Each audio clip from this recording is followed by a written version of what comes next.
Lenny Green from The Quiet Storm on the Capital Jazz Super Cruise number 16, baby. It doesn't get any greater than this, and I'm honored to be here, especially when I have the honors of meeting with good friends. And this brother right here, to say the word accomplish would be such a drastic understatement because he's beyond accomplished.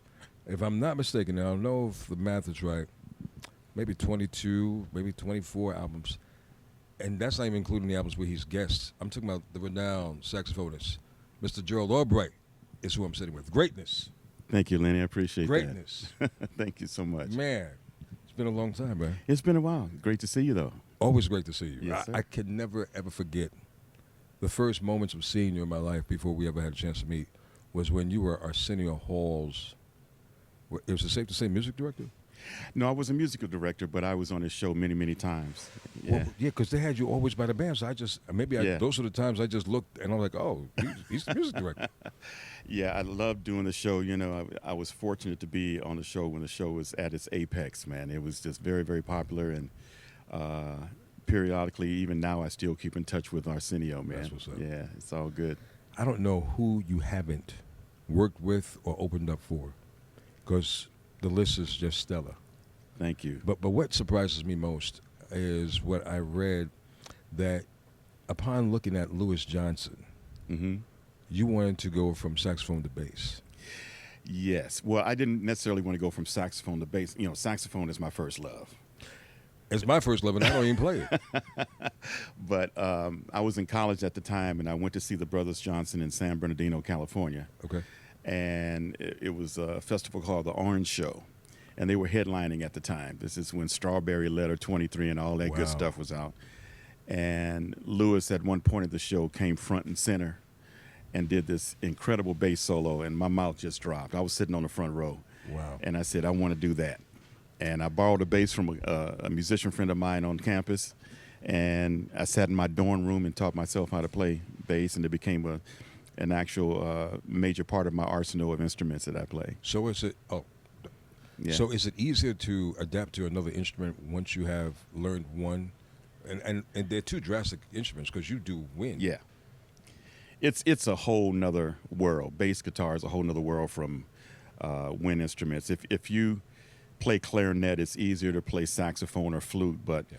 going from a woodwind instrument to, you know, an electronic instrument like a bass or a guitar, that's just a whole nother world. You're starting from note one. So how fluently do you play now? Quite a bit. I'm still Really? doing recording sessions on the bass for various artists, and every now and then, you know, I'll plug into an amp and play a little bit live, but So- mainly studio these days. Yeah. So we haven't seen you do this live in person. Like, it wouldn't be interesting to see you. I mean, I'm asking you. It would be great to see this brother, like, go from the saxophone, not to the alto or the tenor sax, but go to a bass. Yeah. I don't know what else you play keys.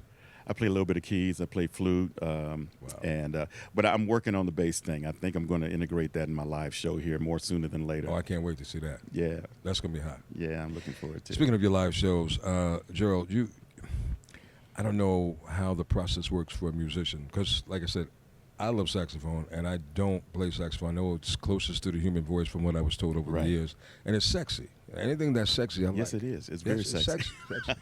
So, how do you? I know you always want to incorporate the mood of your shows, and you want the audience to kind of go on this journey with you. Yes. How does that work? Well, it's just about being genuine with the approach to the instrument. I've always wanted to record and perform live music that I felt good about initially, and hopefully that transcends to my audience, and that's very important for me. You know, there's no frills, there's no, you know, trickery or anything. It's just, you know, feel good music that I just love performing, and I think that's what transcends. You know, it's just very honest, it's very genuine, and we always give 200% whenever we play. I'm always curious to know how does a creative work for musicians different from a songwriter? Because with songs, obviously, you can relate to the experience or the traumatic thing that you've been through. Yeah. Melodically, instrumentally, how does that work? That's a great question. I would say that it kind of works like a songwriter. You know, songwriter, if they come up with a lyric or something catchy, they can kind of develop something through that. Melodically, it's same with me. You know, if I'm hearing a drum beat that I really like, or if I'm just messing around on my saxophone and I play a melody, to go, I might be able to develop that. It could just be a fragment of a melody that I develop into a full song. You know, so it's a beautiful process, actually. I can't wait to read your book, because you have to come out with a book, because you're a man of a million stories, and I want you to share a story with me and with us that we may not know about. That was a fun experience and a memorable one that you'll never forget. Wow. I would say firsthand, when I was hired to be in the Phil Collins band, that was music on another level. That was the whole pop scene, you know, and I was playing for crowds and performing for crowds that I had never seen before. In some cases, outdoor festivals where you couldn't even see the end of the crowd. Wow. There's like 70, 80,000 people out there coming to see one guy, Phil Collins. And so off and on since the late 90s, I had the pleasure of working with him both in his pop band and in his big band as a featured artist. And it was just the ultimate in terms of the appreciation of music. And Phil was a great guy to work for. And so, you know, kicking it with Phil Collins is not a bad thing. Not a bad thing. Well, hanging out with Gerald Albright is not a bad thing either. Well, thank you. But before I let you go, I have to squeeze this one in. You have a certain sound effect.